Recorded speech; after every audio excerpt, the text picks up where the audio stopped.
ताज्या बातम्यांसाठी MH41 news चॅनलला सबस्क्राईब करा आणि बेल आयकॉनला प्रेस करा। आज एकूण 2 साक्षीदारांच्या साक्ष न्यायालयात नोंदवण्यात आल्या।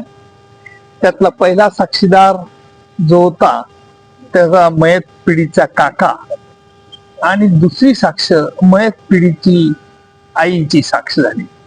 मयत पीडितेची आईची न्यायालयात साक्ष असताना तिला दुःख खूप झाल्यामुळे ती न्यायालयात रडू लागली।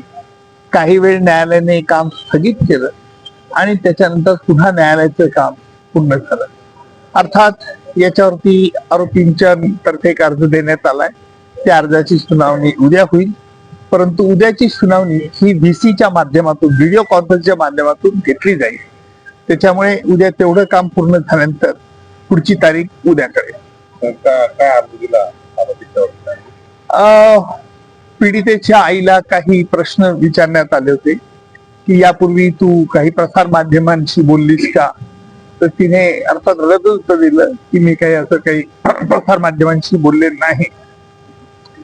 त्यावेळेला आरोपींच्या वकिलांचा दावा असा होता की यापूर्वी पीडितेची आई बोलली आहे, त्याकरता काही त्यांना इंटरव्ह्यू त्यांना दाखल करायचे होते, त्याच्यामुळे त्यांनी मुदत मागून घेतली। उद्या ते न्यायालयात तसा रितसर अर्ज दाखल करतील, त्यावरती आमचा युक्ती अजून पुढील त्या बाबतीत निर्णय होईल। ताज्या बातम्यांसाठी MH41 न्यूज चॅनलला सबस्क्राईब करा आणि बेल आयकॉनला प्रेस करा।